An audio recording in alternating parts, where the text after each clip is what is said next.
안녕하세요. 박지연입니다. 저는 더불어민주당 여성위원회 부위원장으로 요즘 유세 현장을 다니며 이재명 후보 지지를 호소하고 있습니다. 엄지를 척 들어올리며 지나가시는 분도 있고 수고한다며 응원과 격려의 말씀을 해주시는 분들도 많습니다. 날씨는 춥지만 많은 시민분들의 응원 덕에 춥게만 느껴지지는 않습니다. 최근 야당 후보의 유세 현장에서 끔찍한 일들이 벌어지고 있습니다. 1인 시위를 하는 여성에게 국민의힘 지지자들이 달려들어 폭행을 가했습니다. 피켓을 빼앗아 내동댕이 치고 바닥에 넘어뜨리고 등을 발로 밟기까지 했습니다. 여자 주제에 감히 라는 말과 입에 담기 힘든 욕설까지 퍼부었습니다. 가해 남성들은 피해자의 아버지뻘 정도 돼 보였습니다. 어떻게 21세기 민주국가 대한민국에서 이런 일이 벌어질 수 있는 걸까요? 한 외신 기자는 이 장면에 대해 한국 대선에서 여성 혐오가 부각되고 있다고 꼬집었습니다. 지금까지 어떤 정치인도 표를 얻기 위해 여성을 공공의 적으로 만든 적은 없습니다. 그런데 어떤 후보는 대놓고 여성 혐오를 부추기고 있습니다. 민주국가의 시민이며 공동체의 구성원이고 우리의 가족이며 이웃인 여성을 말이죠. 하지만 대한민국의 역대 정부는 성평등을 꾸준히 추진하며 민주주의를 발전시켜 왔습니다. 김영삼 전 대통령은 여성발전기본법을 추진하고 여성장관 3명을 임명했습니다. 김대중 전 대통령은 여성부를 신설하고 정부 내 각종 위원회에 여성 참여를 확대했습니다. 노무현 전 대통령은 호주제 폐지를 공약으로 내걸었고 실천했습니다. 여성과 사회적 약자에 대한 권리 보장은 민주국가, 대한민국의 국격을 높이는 방향으로 추진되어 왔던 것입니다. 그럼에도 불구하고 어떤 후보는 사회에서 벌어지는 문제를 여성의 탓으로 돌리며 여성가족부를 폐지하겠다고 합니다. 어느 한쪽을 혐오하게 해서 자기 편으로 끌어들이는 아주 나쁜 정치입니다. 최소 한 나라의 대통령을 하신다는 분이 어떻게 여성을 제물로 삼는 이런 선거운동을 하시는지 이 시대를 살아가는 대한민국 국민의 한 사람으로서 참 안타깝습니다. 반면 이재명 후보는 이렇게 말합니다. 정치는 갈등을 조정하고 공동체를 통합하는 역할을 해야 합니다. 다소 시간이 걸리더라도 분열을 해소하고 상처를 치유하는 역할을 하고 싶습니다. 그 방법을 찾고 싶습니다. 라고요. 청년 여성들도 우리 사회의 정당한 구성원이고 삶이 좀 더 나아지도록 노력하겠다는 것입니다. 이재명 후보는 여성으로서 살면서 겪는 어려움을 다 알기에는 부족하다고 스스로 인정합니다. 본인에게 가부장제의 찌꺼기가 남아있음을 반성합니다. 하지만 경청하고 끊임없이 고민하겠다고 진심으로 말합니다. 우리의 목소리를 열린 자세로 진지하게 들을 줄 아는 후보가 이재명입니다. 그래서 저는 이재명 후보를 지지합니다. 2020년 대한민국을 분노로 들끓게 한 N번방 사건 기억하십니까? 아동과 청소년, 여성을 협박해서 성착취 영상물을 찍게 하고 이를 유포한 디지털 성범죄 사건입니다. 피해자가 아동 청소년이 대다수였다는 점에서 큰 충격을 주었습니다. 이 사건의 주범들은 징역 42년, 34년 등 중형을 선고받았습니다. 그만큼 심각한 범죄였습니다. 저는 그동안 추적단 불꽃의 불이라는 익명으로 활동해왔습니다. 추적단 불꽃은 최초로 텔레그램 N번방 사건을 밝히고 이것을 신고한 활동가이자 2명의 기자단입니다. 추적단 불꽃으로 활동했었던 2년 반 동안 온라인상 가해자들의 살해 협박, 성적인 협박에 수없이 놓였습니다. 그런 모습을 보며 얼굴과 이름을 드러내지 말아야겠다 생각했습니다. 내 가족을 위해서도 나를 위해서도요. 그런데 저는 오늘 이렇게 얼굴을 다 드러냈습니다. 얼굴을 다 드러냈다는 게 무슨 말이냐면 제가 민주당에 들어온 지 이제 한 달이 조금 지났는데요. 불행인지 다행인지 그동안은 코로나라는 핑계 덕에 마스크를 벗지 않아도 됐었습니다. 그런데 온라인 상에서 가해자들이 제 마스크 벗은 사진을 구하고 다니더라고요. 이유는 딥페이크 합성을 하기 위해서였죠. 그래서 이 마스크를 벗기까지도 고민이 많았습니다. 이 마스크가 뭐라고요? 하지만 저는 이제 가해자들의 협박도, 가해도, 그 어떤 것도 무섭지 않습니다. 무엇보다 두려운 건 여성가족부를 폐지한다는 말로 현재 여성가족부에서 피해 지원을 받고 있는 수많은 피해자들을 두렵게 하고 무고죄 처벌을 강화한다는 공약으로 가뜩이나 신고가 어려운 성폭행 피해 신고를 더 어렵게 한다는 그 말이 그런 사람이 대통령이 된다는 것이 가장 두렵고 끔찍합니다. 그래서 저는 이재명 후보를 선택했습니다. 제가 살기 위해 또 이 땅을 살아가는 수많은 피해자와 여성들을 지키기 위해서요. 제가 이재명 후보를 처음 만난 것은 2020년 6월 경기도 디지털 성범죄 대응 추진단 발족식에서였습니다. 당시 저는 이재명 지사에게 디지털 성범죄의 심각성을 낱낱이 이야기했습니다. 이재명 지사는 이야기에 공감하며 같이 분노했습니다. 그리고 디지털 성범죄 근절에 대한 굳은 의지를 보였습니다. 그 후 반년 만에 경기도에 디지털 성범죄 피해자 원스톱 지원 센터가 만들어졌습니다. 전국 광역시도에서 최초로 세워진 센터였습니다. 이 후보는 문제를 문제라고 인식하는 순간 빠른 결단력과 추진력으로 상황을 해결하는 사람이었습니다. 저는 그런 이재명 후보를 믿고 오늘 이 자리에 서게 됐습니다. 세상을 떠들썩하게 했던 텔레그램 성착취 사건. 주범들이 잡히고 법도 제정됐습니다. 당시엔 국민의힘 의원들도 함께해 주셨습니다. 이 정도면 많이 바뀌었겠지 생각하십니다. 하지만 아닙니다. 여전히 피해자분들의 일상은 회복되지 않았습니다. 인터넷에 조금만 검색을 해도 디지털 성범죄 영상을 찍는 데 사용되는 초소형 카메라, 즉 불법 촬영 기기를 파는 사이트가 많습니다. 안경, 볼펜뿐 아니라 모자나 물통으로 된 카메라, 담배 모양의 카메라도 있습니다. 여전히 오픈 채팅방에서는 수백, 수천 명의 사람들이 모여 성착취 정보를 공유하고 랜덤 채팅 앱에서는 미성년자에게 온라인 그루밍을 시도합니다.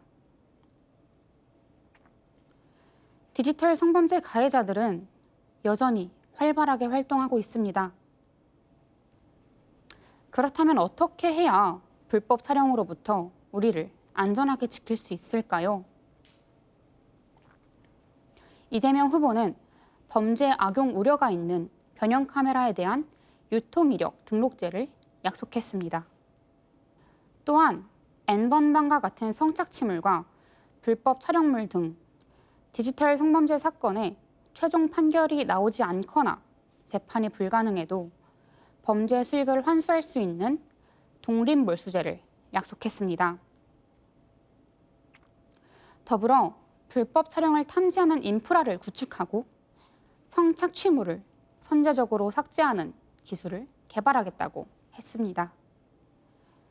광역별 디지털 성범죄 피해자 원스톱 지원센터를 설치하는 것은 물론입니다. 저는 얼마 전 이사를 왔습니다. 유세를 마치고 집에 돌아와 잠들기 직전 갑자기 번호키가 눌리는 소리가 들렸습니다. 저는 순식간에 불안에 휩싸였습니다.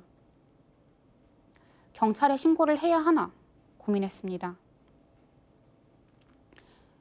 하지만 당장 범죄가 벌어진 것은 아니니 제 불안감만으로 경찰에 신고를 하기가 주저됐습니다. 다음 날 아침 날이 밝자마자 건물 CCTV를 확인해 봤습니다. 다행히도 번호키 오작동이었습니다. 소소한 사건이었지만 그날 저는 밤잠을 이룰 수 없었습니다. 혼자 사는 1인 가구는 안전에 취약합니다. 특히 여성일 경우 더 그렇습니다.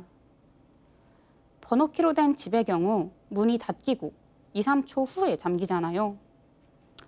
저는 그 사이에 누가 문을 확 당기고 들어올까 하는 염려에 문이 완전히 잠기기 전까지 문고리를 제 몸쪽으로 꽉 잡아당기고 있습니다. 소리가 나고 문이 닫힌 걸 한 번 더 확인하고 나서야 안심하고 집 안으로 들어갑니다. 제 또래 여성, 친구들과 이야기를 나눠보면 비단 이게 저 혼자만 겪는 고민과 문제는 아니었습니다. 한국 사회에서 여성으로 살아가는 것은 불안하고 무섭습니다. 혼자 사는 여성을 노리는 범죄가 빈번하게 발생하고 있으니까요. 혼자 사는 1인 가구는 생각보다 많습니다. 1인 가구는 청년부터 노인에 이르기까지 전체 가구의 40%가 넘으며 매년 증가하고 있습니다. 10명 중 4명은 혼자 사는 1인 가구인 것이죠. 1인 가구의 안전과 사회적 고립, 고독사 등의 불안감은 커지고 있지만 사회적 안전과 보호 대책이 미흡한 게 현실입니다. 그런데 혼자 살아도 이런 모습이라면 정말 좋을 것 같습니다. 여성 가구의 안전을 위해 안전홈 4종 세트, 디지털 비디오 창, 현관문 보조키, 문 열림 센서, 창문 스토퍼를 지원해 줍니다. 매달 3만 원의 활동비를 지원받으며 동아리 활동을 하고 혼자 밥 먹기 싫을 때면 공유 부엌에 찾아가 혼자 사는 사람들끼리 음식을 만들어 나누어 먹습니다. 원한다면 20만 원 정도로 임대료가 상대적으로 저렴한 쉐어하우스에서 1인 가구끼리 거주도 가능합니다. 어느 유럽의 이야기냐고요? 아닙니다. 경기도와 성남시에서 성과를 거둔 행복마을 관리소 모델입니다. 이를 확대해 1인 가구의 안전한 삶을 보장하자는 것이 이재명 후보의 공약입니다. 또한 독립, 동거, 비혼, 이혼, 미혼 출생 등 다양한 주택 수요를 감안해 주거 정책을 만들고요. 공유형 기본주택과 같이 1인 가구를 위한 공공주택 공급을 확대합니다. 여성 1인 가구의 주거안전시설 지원도 늘릴 것입니다. 또한 위급한 수술이나 장래 문제 시 가족이 아닌 사람도 보호자 역할을 할 수 있는 연대관계 등록제도 있습니다. 필요에 따라 연대하는 유연한 가구, 구성 형태의 돌봄 관계망을 설정하는 것이죠.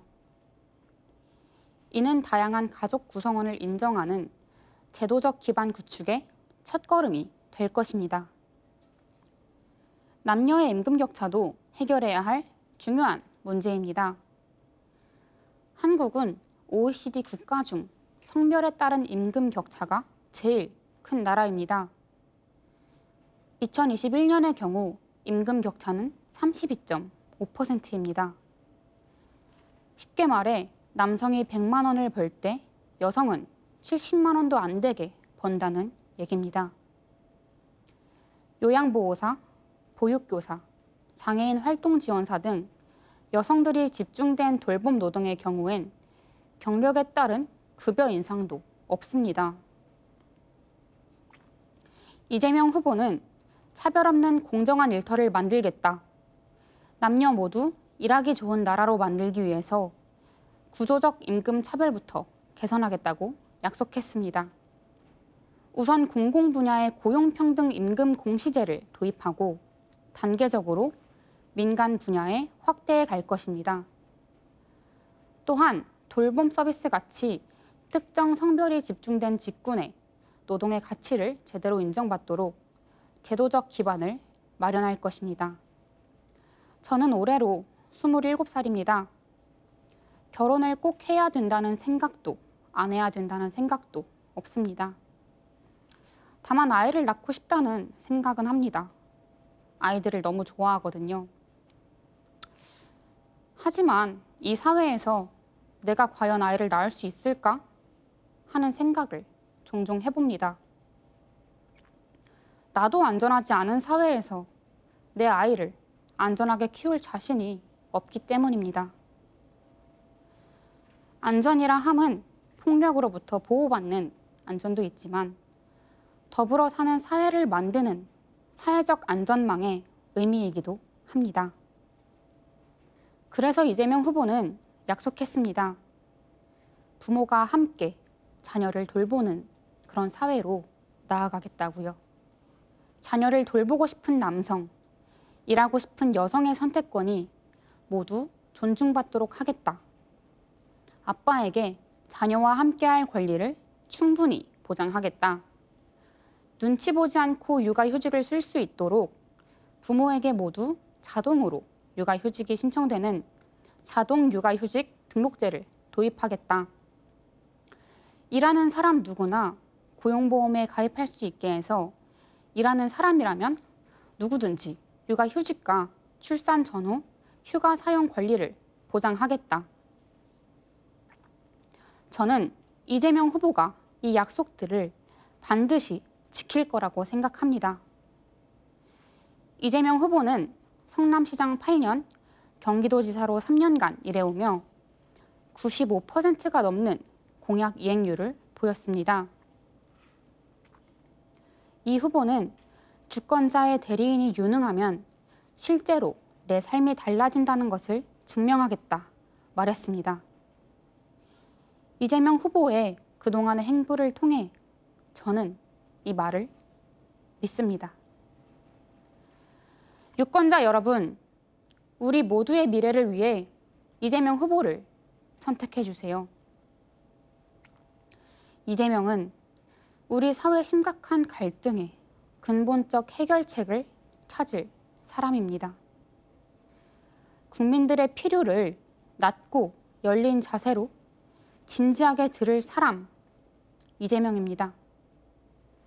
국민의 목소리를 경청하고 끊임없이 고민하는 사람이 바로 이재명입니다.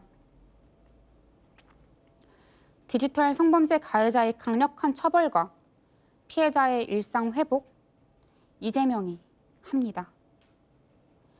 대면과 비대면, 언제 어디서든 안전할 권리, 이재명이 합니다. 감사합니다.